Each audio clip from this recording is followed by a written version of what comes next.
Very good morning to all of you students. How are you? I hope you all are fine and safe at your home. Students, today we are going to start a new chapter that is measure of central tendency. Clear?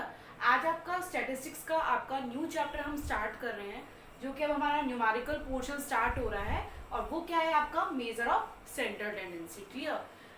तो आपका क्या है कि कैसे हम major कर सकते हैं सेंट्रल टेंडेंसी में क्या क्या होता है. तो फर्स्ट क्या है आपका अर्थमेटिक मीन. क्लियर? तो क्या होता है अर्थमेटिक मीन? आप देखेंगे कि अर्थमेटिक मीन लाइक क्या होता है आपका एवरेज. क्लियर? आपने 6, 7, 8, 9, 10th क्लास में आपने एवरेज निकालना फाइंड करना देखा था कि किस तरीके से हम एवरेज फाइंड करते हैं. आज हम उस वही चैप्टर को आपका डिटेल में पढ़ने जा रहे हैं, किस तरीके से हम जो हमारा स्टैटिस्टिक्स है उसमें किस तरीके से हम डेटा को किस तरीके से कैलकुलेट करते हैं, मीन किस तरीके से फाइंड करते हैं. तो क्या होता है स्टैटिस्टिक्स अर्थमेटिक मीन क्या है? It is the number which is obtain by adding the value of all items. क्या है इसमें हम क्या करते हैं अर्थमेटिक मीन में? जितने भी हमारे नंबर्स गिवन होते हैं उनका हम क्या करते हैं, सम करते हैं और उनको डिवाइड किससे कर देते हैं, टोटल नंबर ऑफ आइटम्स से. जितने भी आइटम्स गिवन होते हैं वो नंबर ऑफ आइटम्स है, हम उसको क्या कर देते हैं, डिवाइड कर देते हैं. तो वो आपका क्या होता है arithmetic mean. Like mean means क्या हो गया, मीन लाइक अ एवरेज. एवरेज कैसे फाइंड करते हैं हम? लाइक हम बात करते हैं जब हम आपका रिजल्ट आता है तो हम बोलते हैं ना कि 50% आया या 60% आया या 80% आया इस बच्चे का या 90% आया. तो हमें क्या पता लगता है कि जो इस बच्चे का रिजल्ट आया वो 90% आया. हमने इंडिविजुअली मार्क्स नहीं बताया कि बीएसटी में इतना आया या इकोनॉमिक्स में इतना आया या अकाउंटेंसी में इतना आया. हमें इंडिविजुअली सबके मार्क्स बताने की नीड नहीं है.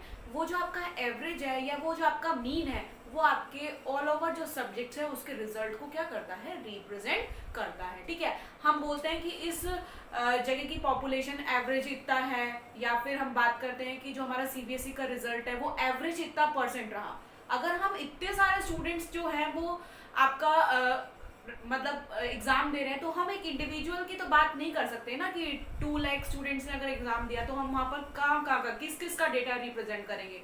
अगर हम वहाँ पर ऐसे बोले कि एवरेज जो सीबीएसई का रिजल्ट है वो 90% रहा, तो हम ये बता सकते हैं कि 100 में से जो 90% जो स्टूडेंट्स है ना वो पास हुए हैं और 10% स्टूडेंट्स क्या हो गए हैं, फेल हो गए हैं. क्लियर? तो अर्थमेटिक मीन में हम क्या करते हैं, एक एवरेज फाइंड कर लेते हैं और एवरेज की हेल्प से हम बताते हैं कि हमारा ऑल ओवर जो रिजल्ट था वो क्या रहा और किस तरीके की हमारी पोजीशन है. और हमको क्या नहीं करना होगा, इंडिविजुअली सब चीज़ की बताने की जरूरत नहीं है. और वो जो एवरेज है वो आपके होल ग्रुप को क्या करता है, रिप्रेजेंट करता है. क्लियर? ये होता है एवरेज. तो अर्थमेटिक मीन क्या होता है आपका, एवरेज की तरह होता है. इसका फॉर्मूला क्या हो गया, फॉर्मूला हो गया जैसे हम लोग फाइंड करते थे. अब सबसे पहले आपको ध्यान रखना है कि जब भी मीन फाइंड करते हैं ना तो मीन को हम किससे रिप्रेजेंट करते हैं, एक्स बार से. ये इसका सिंबल होता है. कैसे रिप्रेजेंट करते हैं, एक्स बार से. क्लियर? तो क्या हो गया formula, X bar equal X bar 1 plus X bar 2 plus X bar 3 plus dash dash X N और डिवाइड कर देते हैं हम एन से. तो यहाँ पर एन क्या हो गया हमारा, नंबर ऑफ आइटम्स. क्लियर? जितने भी आपके जो नंबर्स में जितने भी आपके जो दिए हुए थे नंबर्स वो कितने आइटम्स हैं उनसे अगर हम डिवाइड कर दे तो आपका क्या आ जाता है, मीन. तो एक्स बार का फॉर्मूला क्या हो गया मीन का, कि जितने नंबर्स गिवन थे उनका सम करो और डिवाइड कर दो नंबर ऑफ आइटम्स से. या हम उसको इस तरीके से भी लिख सकते हैं, X bar equal sigma X upon N. Sigma का मतलब क्या हो गया, जहाँ पर भी आपको सिग्मा मिलेगा ना तो आपको ध्यान रखना होगा कि सिग्मा का मीन क्या होता है, सम. क्लियर? तो किसका सम करना है, x bar equal sigma x. जितने भी एक्स के आइटम्स गिवन है आपको उनका सम कर लेंगे और डिवाइड किससे कर देंगे, हम नंबर ऑफ आइटम से क्या कर देंगे, डिवाइड कर देंगे. तो आपका क्या आ जाएगा, मीन. क्लियर? तो अब बात करते हैं टाइप्स ऑफ अर्थमेटिक मीन की, कि मीन कितने टाइप के होते हैं. तो मीन आपके हैं 2 टाइप्स के. कौन कौन से हो गए, एक तो सिंपल अर्थमेटिक मीन हो गया और दूसरा कौन सा हो गया आपका, वेटेड एवरेज मीन. तो सिंपल अर्थमेटिक मीन तो सिंपल ही होगा और वेटेड एवरेज मीन में हम क्या देते हैं, इंपॉर्टेंस देते हैं. लाइक वेट देते हैं कि वेटेज देते हैं कि कौन सा सब्जेक्ट हम, लाइक आप देखेंगे कि जब आपकी मार्कशीट आती है तो आप देखेंगे कि उसमें जो आपके ऑप्शनल सब्जेक्ट होते हैं वो उनका वेटेज क्या होता है, ज़्यादा होता है ना आपका. ठीक है? लाइक आपके 4 सब्जेक्ट्स तो कैसे हो गए, और जब आप छोटी क्लास में पढ़ते थे जीके हो गया, कंप्यूटर हो गया, तो ये सब्जेक्ट ऐसे होते थे जिनका वेटेड आपकी परसेंटेज में ज़्यादा इंपॉर्टेंस नहीं रखता था. क्लियर? तो वेटेड एवरेज मीन का मतलब क्या हुआ कि आप कितना किस चीज़ को वेटेज दे रहे हैं उस अकॉर्डिंग क्या करना, मीन फाइंड करना. क्लियर? तो सबसे पहले बात करते हैं हम सिंपल अर्थमेटिक मीन की, कि सिंपल अर्थमेटिक मीन हम किस तरीके से फाइंड करते हैं। उसको फाइंड करने से पहले हम समझ लेते हैं कि हमारी टाइप्स ऑफ सीरीज कितनी है। तो टाइप्स ऑफ सीरीज, कितने टाइप की सीरीज होती है हमारे स्टैटिस्टिक्स में? 3 टाइप्स की सीरीज होती है। फर्स्ट कौन सी हो गई? इंडिविजुअल सीरीज, सेकंड कौन सी हो गई? डिस्क्रीट सीरीज, और थर्ड कौन सी हो गई? आपकी कंटिन्यूअस सीरीज। अब what is individual, what is discrete and what is continuous series, आपको समझना होगा कि क्या है। इंडिविजुअल सीरीज होगी जहां पर आपको सिर्फ एक्स के आइटम्स गिवन है, क्लियर, या फिर आपको दे दिया कि एम्प्लॉयज की सैलरी दे दी या फिर अलाउंसेस दे दिए, क्लियर। अगर इस तरीके से दिया हुआ है, सिर्फ एक्स के आइटम्स गिवन है, तो वो कौन सी सीरीज होगी? आपकी इंडिविजुअल सीरीज। और डिस्क्रीट की सीरीज कौन सी होगी? यदि एक्स के साथ साथ आपको उससे क्या दी हुई है? एफ का मीन्स क्या हो गया? फ्रीक्वेंसी, क्लियर, क्या है?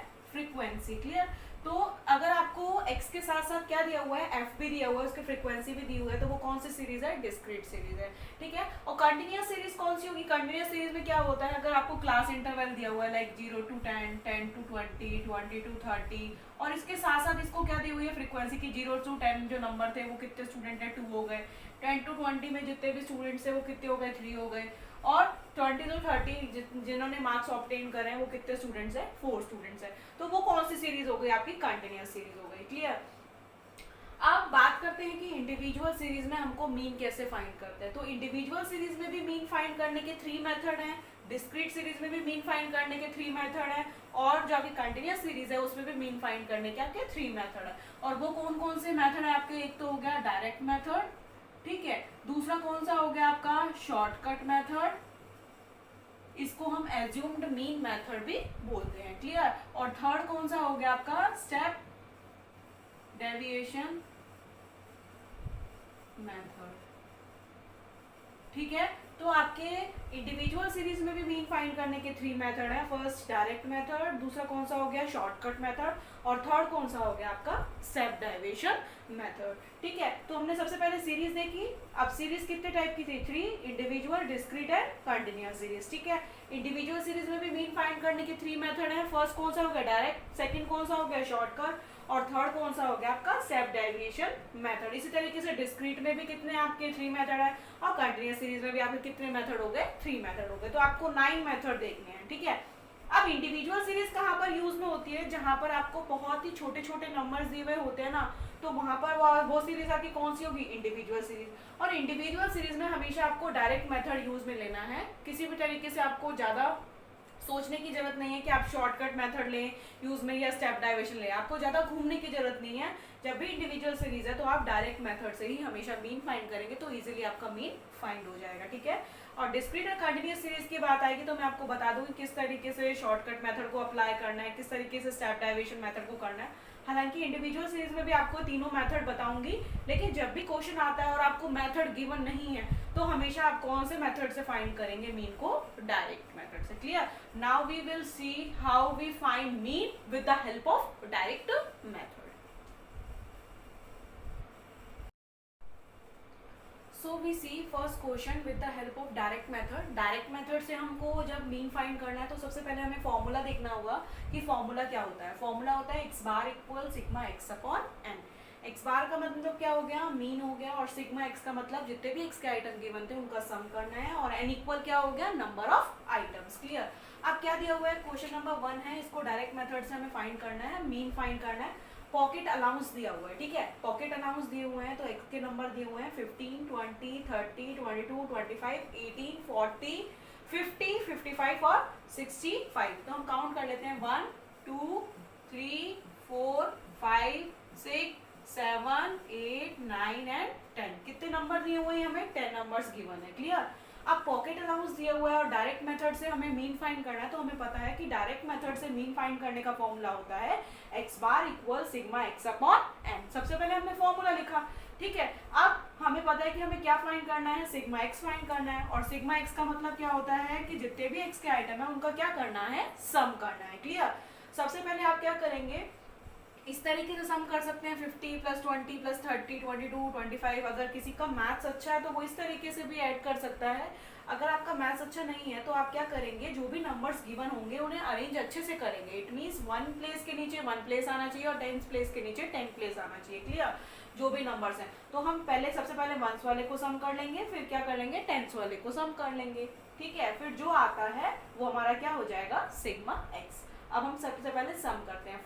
5 में 2 प्लस करा 7 में 5 प्लस करा 12 में 8 प्लस करा 20 में 5 प्लस करा तो 25 और 25 में 5 प्लस करा तो कितना आ गया 30 का 0 और कैरी क्या आ जाएगा आपका 3, ठीक है। अब हम टेंस प्लेस को कर लेते हैं। 3 और 1 4 और 2 6 और 3 9 और 2 12 और 2 14 और 1 15 और 4 19 और 5 23 और 5 कितना हो गया आपका 25 26 27 28 29 30, ठीक है। एक बार दोबारा से सम करते हैं। 3 4 5 6 7 8 9 10 11 12 13 14 18 में 5 प्लस करा तो कितना आ गया 23 में हमने 5 प्लस करा तो 28 में 6 प्लस करा तो कितना आ जाएगा 34। तो सिग्मा एक्स आपके पास कितना आ गया 340 और एन क्या है आपका नंबर ऑफ आइटम और नंबर ऑफ आइटम आपको कितने गिवन है 10, तो x bar equal 340 divided by 10, तो x बार कितना आ गया आपका 34। तो सिग्मा x की वैल्यू क्या आ गई आपकी 34। मींस जो एवरेज था, जो एवरेज है पॉकेट अलाउंस का वो कितना रुपीज है आपका 34 रुपीज। क्लियर। तो ये हो गया आपका डायरेक्ट मेथड। कल हम देखते हैं शॉर्टकट मेथड की शॉर्टकट मेथड से इंडिविजुअल सीरीज में मीन कैसे फाइंड करते हैं। आज आपको ये अच्छे से देखना है और इस वीडियो को अच्छे से देख के आपको ये क्वेश्चंस की प्रैक्टिस करनी है। मैं आपको क्वेश्चन सेंड करूंगी, then we will continue our next method in our next class. Thank you, have a nice day.